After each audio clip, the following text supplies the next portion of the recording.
Welcome into Flight Plan. Tim McMaster here along with Zack Rosenblatt. 1 week left in this brutal Jets season. They will try to play spoiler against the Dolphins on Sunday in front of what will likely be a small, angry crowd at MetLife Stadium. The coaching search, though, well underway for the Jets, as is the GM search. They interviewed Ron Rivera this week. We're going to focus this episode, though, on a different candidate, Mike Vrabel. Zack has a huge, in-depth, researched piece out on The Athletic today that everybody that's a Jets fan or a Mike Vrabel fan or a Patriot, like whatever, any connection to this guy or hope of connection to this guy, you should check out. You got in and talked to everybody, Zack, really to focus on what's become a gap year for Mike Vrabel, right? He was fired unexpectedly by the Titans a year ago. He didn't get a job quickly in that cycle, so he's had this year that he spent with the Cleveland Browns. And that's where I want to start, is just how this story came about, because obviously we've known for a long time that this is a guy the Jets would likely focus in on. And I think if you polled like 100 Jets fans, 97 of them would say this is the guy they want to hire, right? Like he's the guy. Pretty universal. And you see stories like this come out where it's focused on a specific player or coach or whatever, and usually you hear from friends and family and players and teammates and coworkers, but it's rare that you actually get the guy. You got the guy in this story, and a ton of information from Vrabel himself from your conversations. But you also got Kevin Stefanski, head coach of the Browns, Andrew Berry, GM of the Browns, where he's been working, former players with the Titans, all that stuff. So let's start with the background. Like, how did it come about that you, a Jets beat writer, were able to kind of dig in and uncover all this information on Vrabel? Yeah, this is kind of the kind of story I've always wanted to write. Like, it's the sort of Sports Illustrated model where you spend a lot of time with somebody, you set the scene, you say where they are. And I've always just kind of envisioned myself as a writer that did those kind of stories. And yeah, I cover the Jets, but I have aspirations to be more than just a Jets beat writer one day. And so I have a lot of ideas. And when Mike Vrabel didn't get a head coaching job, like, all I could think about was, like, I'm fascinated to see what this year is going to be like. And I thought of that before the Browns hired him, but even after that, like, being a consultant, like, what does that entail? And so, I was able to get connected to him. I reached out, I pitched the story idea to him, and how he did it was, I basically flew to Nashville. We met up and he kind of sized me up. It was more like, it was kind of like an introductory thing for both of us, because I didn't know him, he didn't know me. We had some mutual people that we were cool with, but we didn't know each other. So, I get to this bar in Nashville that he loves. His golf buddies are there with him. It's part of the story. Actually, our first meeting. And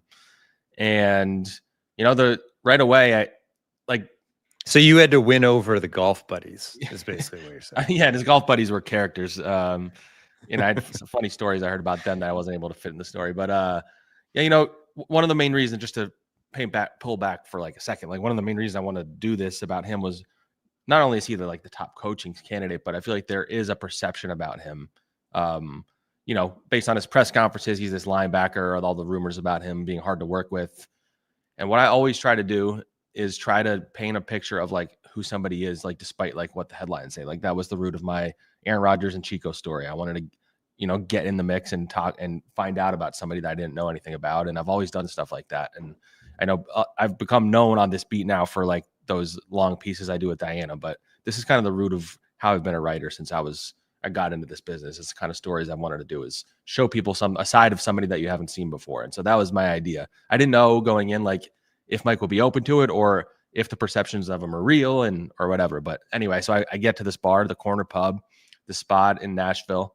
It's right near this amazing music venue called Bluebird Cafe, which is pretty cool, so I've been there before. And first, like, 30 minutes we're sitting there, he's kind of grilling me, but, like, not in I'm interviewing, not like I'm grilling you kind of way, but more like getting to know me. He's asking me where I'm from, about my fiance, how I met her, who my mentor was coming up in the business, all this stuff. Did you mention where your wedding is going to be? That might have helped. I did. Yeah, it came up. Yeah, okay. I did. They were all very excited about that. But yeah, so, a lot of the beginning was introductory, us getting to know each other a little bit. After a while, him and his buddies are just, like, telling stories about all the debauchery and fun they've gotten into with each other on the golf course. And, Mike's brought them along. These are guys that he met when he pretty much first got to Tennessee at this bar. They became his golf buddies, and they hang out all the time. He's flying back to Nashville during this season because of the way his job with the Browns worked. But yeah, so then, once we get past that initial point and I tell him like my plan and how I want to attack it, like, look, I'd love to spend as much time with you as you'll allow me this season. Like, I have some ideas for like this, and this. Like, when you're in Cleveland, I meet you there. When you're in Nashville, I come back here. The Jet season, I honestly would have seen him more times if not for the Jet season going the way it did, because there was so much going on. But so over time, how we would do it is I'd either fly out to him. We'd spend a night either, getting a meal and kind of just talking, not just like a sit down interview, just talking. And I'd check in how he was doing. And then the next day we'd get on the phone and we'd talk for however long. I'd ask him a bunch of questions, get more context. We'd reflect a little on the Titans. We'd talk about where he was with the Browns. We'd look ahead. Probably did that like 5 times, something like that. We're constantly keeping in touch. I was calling him to check in on facts and stuff like that. And just over time, it just developed. And over time, I reached out to, Ben Jones, guys who played for him with the Titans. A lot of guys, like, I got so much stuff. I think I talked to 20 people for the story. I wasn't able to fit all of it in because the story ultimately had to be like, the focus was more on this season and like looking ahead than anything. I'm going to come back with another story about him, I think, whenever he gets hired, just about his Titans tenure, specific stories, the kind of coach he was, all that stuff. But yeah, that's kind of how it all played out. And, I'm really thankful that, number one, he was willing to do this. Like, Mike Vrabel is not a guy that is generally very open. Like, people don't really, there hasn't been many stories written. And I'm not saying this to pat myself on the back. Like, he's just not somebody who generally has like done these sorts of things. And, he has the reputation with the media, being short at press conferences and all that stuff. But, he was very open to all of it. And he was honest throughout I asked him a question, he answered it. There's some stuff he don't want to talk about, understandably, like specifics about like teams he might go to and things like that. But, it was a pretty amazing experience for me, like one of the most rewarding of my career, frankly. And, it's been a really cool, interesting journey because, as a lot of people have reacted to me in my life, like they're like blown away that I like did this while covering the Jets. And I can tell you it was not easy. Especially from working on that piece with Diana and Mike Silver to now, like that story was a grind to get through. All the editors, all the editing, the process was like really intensive. And then I had to turn back around in the middle of the holiday and like redirect my brain to this story I've been working on for months. And there was a lot, I felt very stressed and anxious about doing this right, about telling a story the right way and not messing up all this stuff that I got. And I've never felt more pressure, but I've also never woken up like feeling more satisfied with something that I published. So it's a really cool feeling. Have you heard from him? Yeah, briefly. I mean, he's busy today interviewing with the Jets. But he was very happy and thankful about the story. At least that's what he told me. I don't know if he's lying, but I think he loved it. And the people close to him seem to like it. And it's been cool seeing the reaction to it because, this is the kind of story that it's going to be hard for me to even like get this kind of access to somebody again, but it's the kind of thing I hope to do in the future for sure. Well, on the other hand, though, doing this story maybe helps you get access down the road because you have kind of like a proof of concept. Yeah, there's an example. Proof of concept now. Yeah. We get a lot to get into. We also have some actual sound bites from Vrabel to be cool to show you guys some clips of the interview. Stuff that's not in the story too, which is cool. Before we get into that, because most of that's based on like coaching and the serious stuff. Some of the stuff that stood out to me mostly was the Cleveland stuff and the joy this guy has just being around football, right? Like, so he's consulting with the Browns, started off as working with the tight ends, that grew into kind of more offense as a whole. But this guy's like grabbing a jersey and working with the scout team as a player on the scout team, right? Like he's actually basically suiting up at times, and he's running sprints against the quarterbacks, and like it came through. It was really cool to me to hear just like how much this guy just loves being a part of football. And you quickly realize when you're reading it, like there's no way this guy was just going to take a year off. Yeah, that, like I said, so a part of my idea was to like see him, how his mind was as the season progressed, like where his head was at. And if you start at the very beginning, like the first time we spoke when I was in Nashville, the first question I asked was like, did you consider taking a year off? And he's like, honestly, no. Like, I had some offers to like work in media, and he's not really ready for that. I think Luke Fickell, who is his college roommate, I actually talked to him. I wasn't able to fit any of that in the story. That'll be in a future one.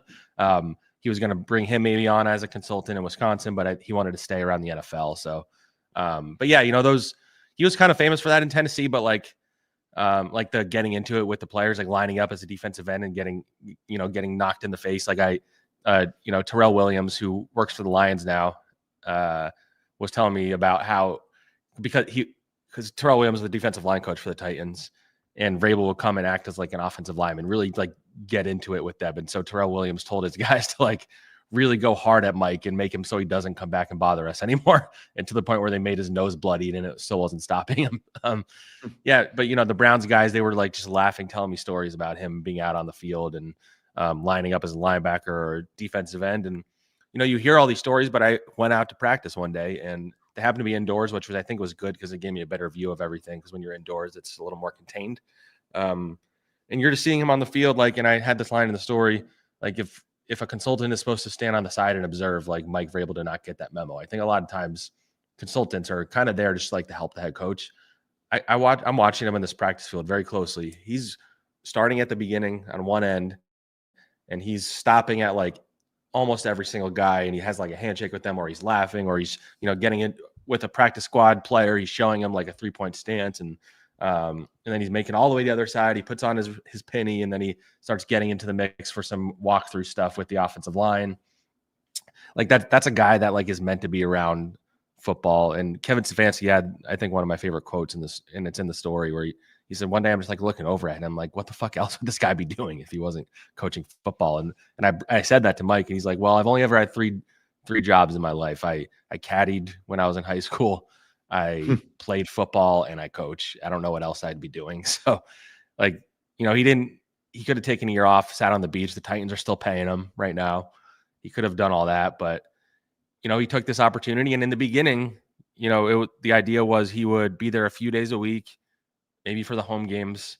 And then during road games, he would go somewhere else and watch. And it started out that way. And, that allowed him to go home to Nashville. He has a home there, allowed him to go to his house in Park City.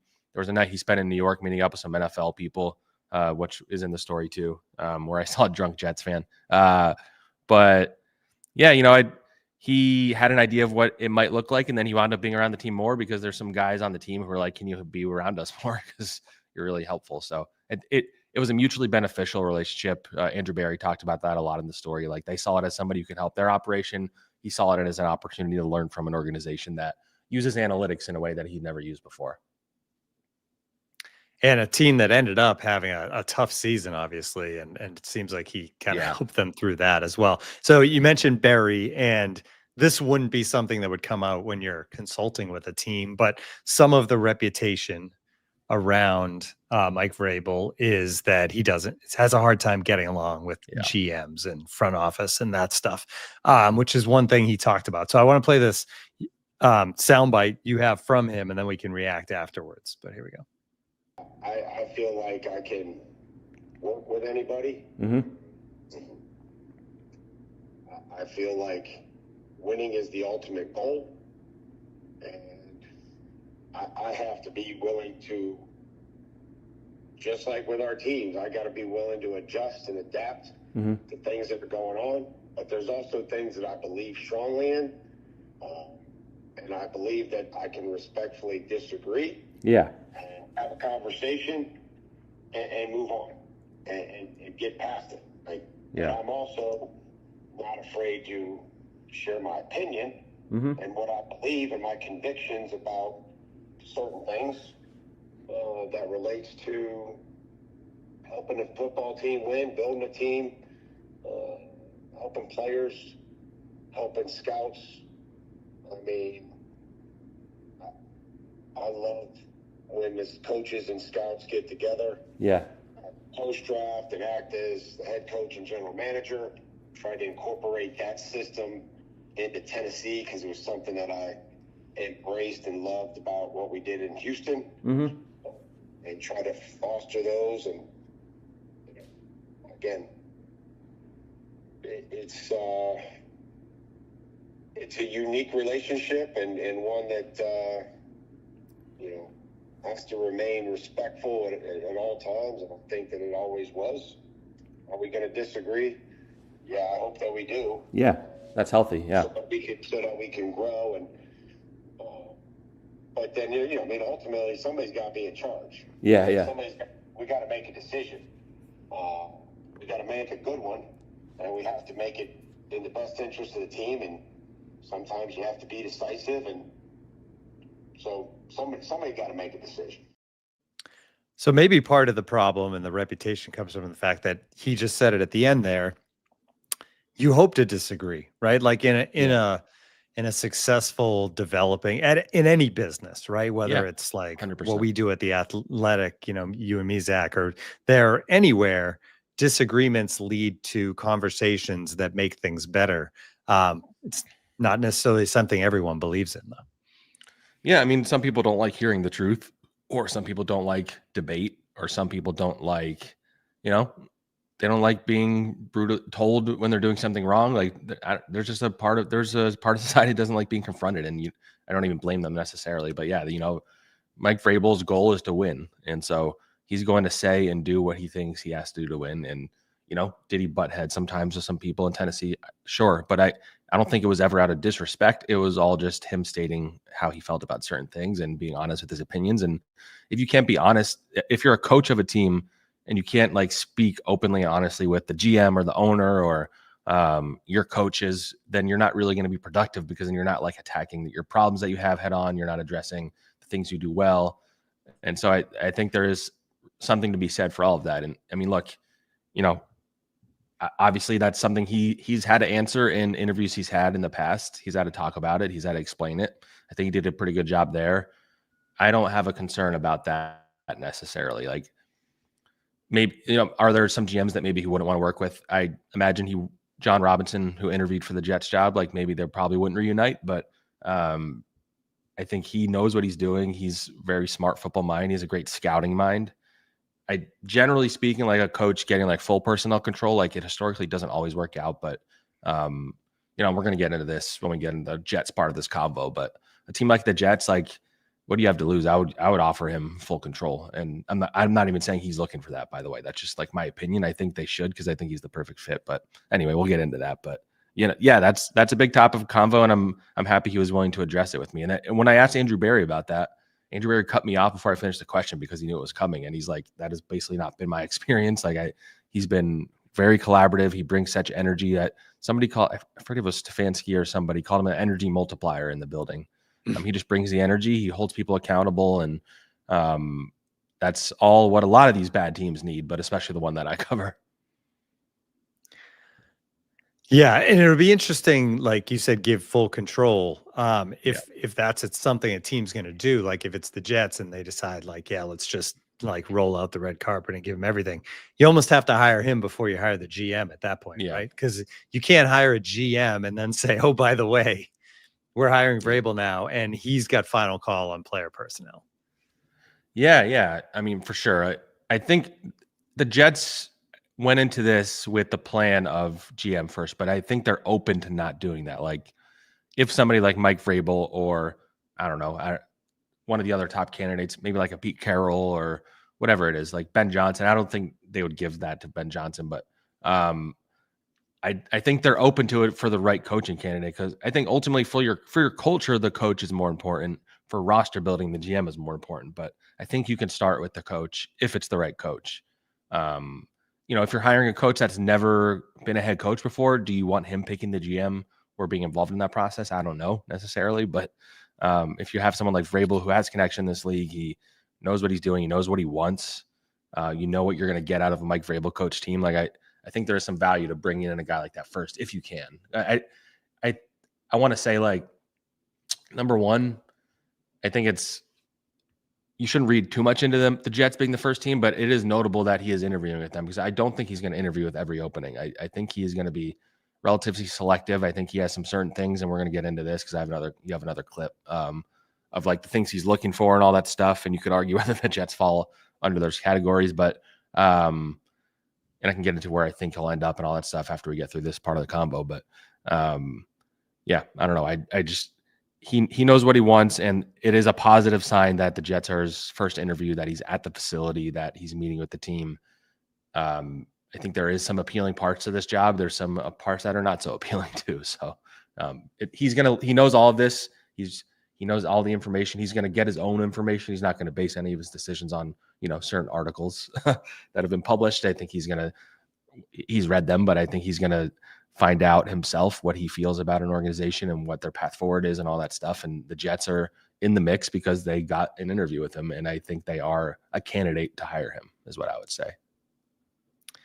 Which is, you want to be in the conversation. All right. One other thing that has swirled around that you asked him about is like other people having opinions on what Mike Vrabel's looking for, right? Like, don't ask him, but like, this is what we think Mike Vrabel's looking for. So you asked him about how he deals with that. There's a lot to that. You just have to ignore the noise. And, I understand that everybody has a job and, they think they know. I always joke, if you throw enough shit on the wall, sooner or later you're going to get some of it to stick. So, you just try to stay focused and grounded and wait for the opportunity to then find out what each situation looks like, what each team's looking for. If that aligns with, the things that I'm hoping for, then we can have conversations. So basically, he didn't really say, I mean, we'll get into, I guess, what he said he is actually looking for. But I thought that quote about like, if you throw enough shit at the wall, something will stick. That's always fun. And then he had another quote that I didn't have in there because it is in the story where he said, I can't remember. Maybe you have it exactly. Like, shouldn't care what other people think about. I don't remember. I can't control what other people think about me is what he said. Yeah. There you go. But yeah, I wanted to ask him that because, especially as I'm working on the story, I know that he keeps his circle very, very small, and information generally does not get out of his circle.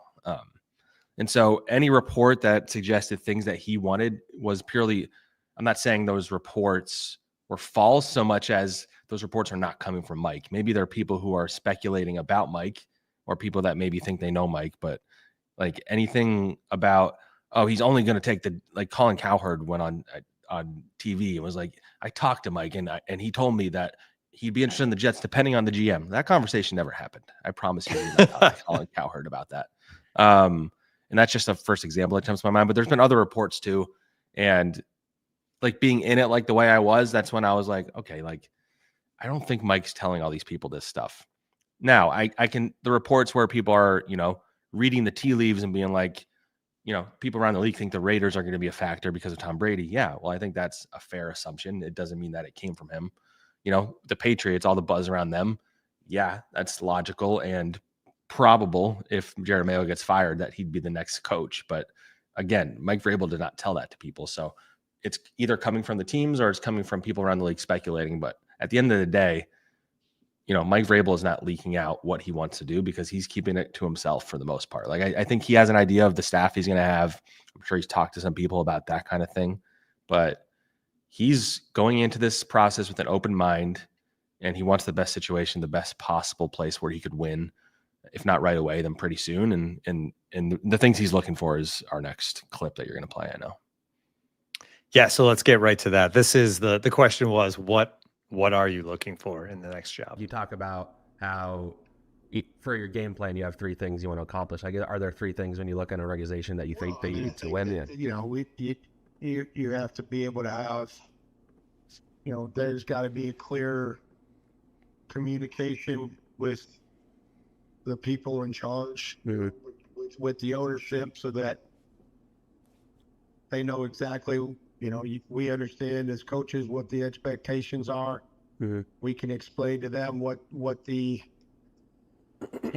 what's reasonable, what we can do, what we probably can do, and what we're going to try to do and try it.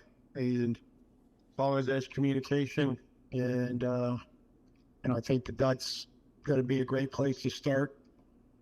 Want to have a structure in place that people see the game the same way I do, from X's and O's standpoint, from a personnel standpoint, from a team building. Would hopefully have that alignment, which is critical. I'd like to be able to say that there's a quarterback that you feel like you can win with, or that there's a path to finding one that you can win with. And like for those first two things about the communication, all that stuff, how do you go about finding out if the organization like has what you're looking for with that? Like, is that something you find out? We'll have conversations. Yeah. We'll go. You get a pretty good feel on who they like you to talk to and report to and be with, and the responsibilities that about running a football team. As it relates to training and support staff and all those things that are critical. So it comes down to basically to simplify that whole thing: ownership, collaboration, quarterback. And you hinted at this earlier, but do the Jets have any of those things right now? Right? Is like, that's the hardest part, I think, when you think about can the Jets land this guy, is if those are the three things he's looking for. Obviously, collaboration is something that you can create. Yeah. But, the Jets ownership is known for the opposite of what he's looking for, I think. And as of right now he says a path to a quarterback. Yeah. And the Jets will have a fairly high draft pick. But is this the draft class where you need to be drafted? You know what I mean? Like, there's questions here. Yeah, you're right about the collaboration thing. That's something I think that comes more with the GM than like owner, coach, probably. But ultimately the Jets are going to have to answer these questions in this process, whether it's Vrabel, whether it's the GMs. Like, they have to answer the questions about the perception of Woody Johnson, all the stuff we had in our article, all the stuff that was out there long before we wrote that about him interfering and all that stuff. And I get the sense that as of now, he's saying the right things in these interviews. He's saying the right things to the coaches and the GMs. And I think there's some hope inside that he's learned something, whether it's from the article or the way things transpired this year. And so he's trying to hire the right people. The fact that Mike Greenberg and Rick Spielman are leading the charge is a good thing. They've been in these interviews. They will be continuing to be in these interviews, along with people like Jaime and probably Christopher Johnson, if I had to guess. And I think there's a couple others. But those are the three things he wants. And as for the quarterback or the path to it, I think that's why. Look, I'm going to say this, and Mike has not said any of this to me. This isn't, I would say, like an informed opinion based on the information and the things he said about like what he wants and stuff, and just knowing his background. Like, if the Patriots job opens, I'd be surprised if he was not the Patriots coach, because not only does he have that background, he's in the Ring of Honor. He has a great relationship with Robert Kraft. He has some legacy there. They love him. It's been a disaster with Mayo. But they also have Drake May, the best quarterback option out of all the openings or potential openings, I think I would argue. And they might have the number 1 or number 2 overall pick. So you can either turn that around for a bunch of assets, or you can go and get a stud like a Travis Hunter or one of the offensive linemen or something like that, or a defensive end. So there's a lot of appeal there. They have a lot of cap space. So considering all the factors, like, the Patriots are the job to beat. If the Patriots job doesn't open, I do think the Jets have a chance. Their best chances, they kind of have to give him the world, is my guess. Again, not coming from him. This is me just like evaluating the situation. If the Jets give him a lot of money and a lot of control, I think they have a better shot, because I think they weirdly have an advantage in a way, because you look at all these openings, and as of right now, either the openings that are there or the openings that will be there, the Jets are the only one that 100% has a GM opening too. So he's coming into a situation where he can look at it like, okay, I'm not being assigned to a GM I don't have a relationship with. He's coming into a situation where he either could help pick the GM or whatever, or he helps run the show. Whereas, the Saints, Mickey Loomis is probably coming back. The Bears, Ryan Poles is coming back. It seems like Joe Shane is going back to the Giants. The Jaguars maybe will fire their GM. I don't know how appealing that Jaguars job is.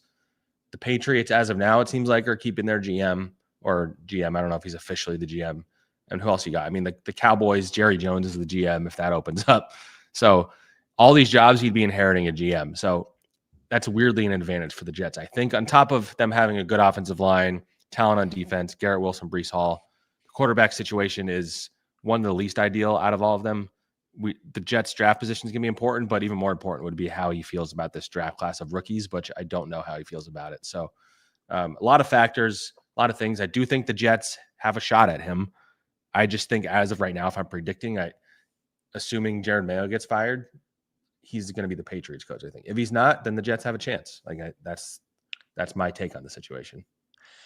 And it's possible that the Patriots aren't willing to admit they picked the wrong guy 1 year in to the Gerard Mayo situation, although Vrabel availability may impact that. All right. So the thing with the Jets and the fact that he is meeting with them first, what do you think of speculation that he's using the Jets?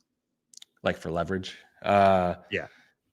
I don't think he needs to do that. So I get why people would think that, and maybe you would get in Robert Kraft's ear a little bit that like, oh, he's talking to an AFC East team, like maybe I need to make a decision quickly. But ultimately, he doesn't need to do that. Like he's going to get whatever job he wants, pretty much, I think, and that's open. And I don't think money is going to be an issue. This guy's made a lot of money in his life and his career, and he's going to get paid a lot on his next coaching contract. And so, like, if he was worried about the idea that he might not get a job, I could see that. But I do not view this as he is using the Jets for leverage. I really don't. And if he was, they maybe would be the only team he interviewed with until the Patriots job opened. And then you could say that. But I think he's going to interview with a couple other teams. Not all of them, like I said earlier, but he's going to take a couple more interviews. He's going to really evaluate this process. And I think the Jets are, a contender at the very least. That's what they want to be. All right. Well, check out the story as well. There's a lot more obviously in it. It's a long story. Zack talked to a lot of people, and you really get a good feeling for Mike Vrabel. And if anything, if you're a Jets fan, it's just going to want it's just going to make you want this guy more, because he comes across in a real positive light in this story for all kinds of things. The way he answers the tough questions, the fun he has, all of it. So he's the guy that's being interviewed now. Obviously, the Jets interviewed Ron Rivera already. They've announced that. How many guys are they going to interview in your mind? Like, are we going double digits here? Like, yeah, I mean, I think if Vrabel told them he would take the job, they wouldn't need to do a lot of other interviews. I mean, they need to do within the rules. Like, so that might dictate how long the process is, maybe. But if not Vrabel ASAP, I think they'll interview a lot of guys. I think it's hard to get a read on what coaches want this job. If I'm, one name that I was told recently by a league source, a couple actually, is that Matt Campbell, the Iowa State coach, they had interest in him, I believe the Gase job. Yeah. Or maybe it was the Sala one. I honestly can't remember. They had interest in him, but he declined to take an interview. I heard that he'd be willing to take an interview with the Jets. They do have Breece Hall. They have Will McDonald, who he coached at Iowa State. So I think he's an interesting one. In terms of other candidates, Brian Flores is interesting to me.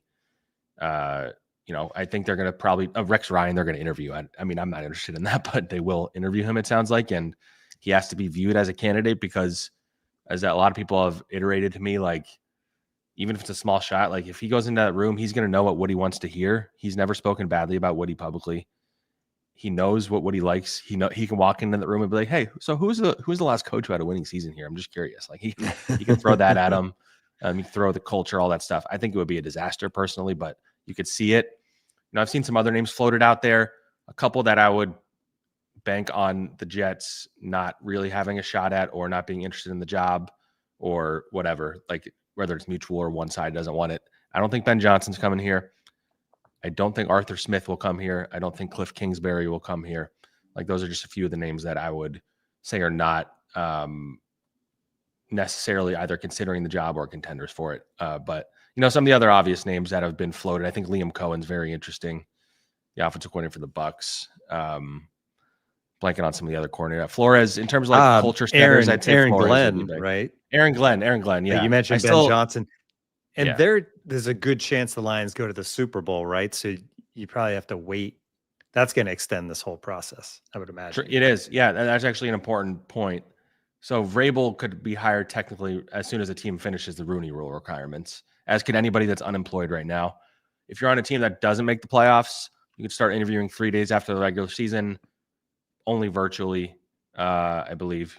And then it could be in person starting on January 20th. So a coach, if it's a coach that's on a team currently, he's not getting hired probably until January 20th at the earliest. And then if you're in the playoffs, the rule is if you have a bye, you can interview in the stretch between now and January 20th virtually. If you're a team that's in the wild card, you have to wait until 3 days after the wild card game until January 20th. And then after January 20th, in-person interviews can start for any coach that's not currently in the playoffs. The coaches in the playoffs in person won't start until after their season's over. So that's like a factor for sure. So if you want to say, when will this coaching search get wrapped up? If it's Vrabel, maybe soon. If it's not Vrabel, or they're doing the longer process, probably not till closer to the end of January, I would say. So if the Lions win Monday night, they'll have the bye, and they could interview Aaron Glenn, and then Aaron Glenn sooner, that'll take care of the Rooney Rule also. Yeah, true, because they talked to Ron Rivera already. So yeah, I don't know. Right.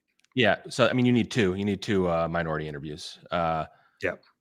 But and I'm curious, a name that's been floated around, not specifically to the Jets, is John Gruden. Like, he's another, if they're doing their due diligence, why not talk to him? Like, I'd like him better than Rex Ryan. Ron Rivera, I might prefer over Gruden. I don't know. Gruden would be an interesting one to cover for me. But yeah, I think the advantage they have in starting the searches early is that they're able to do all these interviews now. They talked to Louis Riddick for the GM job yesterday, talked to Thomas Dimitroff, Jim Nagy, and John Robinson, and then the coach has been Rivera and Vrabel today. I imagine there'll be some more coming. There'll be some coaches fired on Monday. Like, would they interview Brian Daboll? Would they interview Mike McCarthy? Would they interview Shane Steichen if he's fired? I mean, Jared Mayo, I can't imagine is getting an interview, but so there's some more candidates that might come available. Yeah, I imagine there's going to be some interesting names that nobody's talking about in there too. I'm not sure who, but I think they're going to be very wide ranging with this process, and I think that's the way to do it. And the other thing we mentioned is like who gets hired first, GM or head coach, and how that plays into it. All right. Anything else you want to throw in here? I think we did a good job just kind of diving into this situation right now with one meaningless game. I guess it's not meaningless in the sense that we just mentioned draft position and how important that is. Like, if you're a Jets fan, do you want to beat the Dolphins? Right? Because a few teams sneak wins and suddenly the Jets are in the top. I believe 5. I believe if enough things happen, the Jets can move as high as like 2 or 3. I think that's unlikely, but you want to get in the top 5 at the end of the day. Right. Last year, and we don't really talk about this, if the Jets don't beat the Patriots might not get Drake May unless they trade up for him. So a meaningless Week 18 game, like Aaron Rodgers is going to try and win. It sounds like Tua is not going to play. It's a very winnable Aaron game. Rodgers is going to try to throw a touchdown pass. He's going to try and throw a touchdown specifically, so maybe not win more so much as throw number 500. But I mean, these guys have stuff like these guys. Again, the whole conversation, it always gets twisted. Like, no, nobody expects players to tank. But also, if you're a fan base or you're covering a team, and you're a team that needs a quarterback, and you're in a kind of purgatory, losing helps. And so when you win, it does not help you in a time like this. So it's if they win the game on Sunday, I'd say, and I've seen a lot of this in like the Discord for Badlands and on Twitter, like people, I think Jets fans are going to be heavily rooting for the Patriots to have like the best game of their life on Sunday, because that would mean, maybe Jerron Mayo can convince Robert Kraft that he's going to stay. And if he's staying, then they have a better shot at Mike Vrabel. So cheer for the Patriots on Sunday as much as it might. They're playing the Bills though. That's true. So, yeah. I don't know. Although the Bills don't really have anything to play for. Actually, I just saw the Bills just called Mike White up to the active roster. He might play. So because the Bills are locked in as the 2 seed, so they'll rest. Yeah. It'll be interesting. All right. We'll be back next week to kind of put a bow on that final game and see where they do. We could talk about where they're picking because it'll all be known and all that heading into the offseason. And then as we go down the road, we keep teasing we're going to have Dane Brugler on. We will eventually to start, but it'll make more sense once we know where the Jets are picking, I think. I feel like we got to get Connor Rogers on the show too. We haven't had him on yet, and he'll be able to talk a lot about some draft prospects too, in addition to the Dane and his perspective on the Jets and all these coaches and stuff. He's really good X's. Yeah, those guys. That's a great call. I'm curious to see Connor's thoughts. We'll have to get the better Connor onto the show. I would say. Eventually we'll have the other one on too. But yeah, thank you everybody for tuning in all season long now as we start a new year. Great audience for this episode, proving that people really, I think, would love to see Mike Vrabel as the new head coach of the New York Jets. Great stuff, Zach. Happy New Year to everybody, and we will talk soon. Thanks for checking out the Fight Plan Podcast.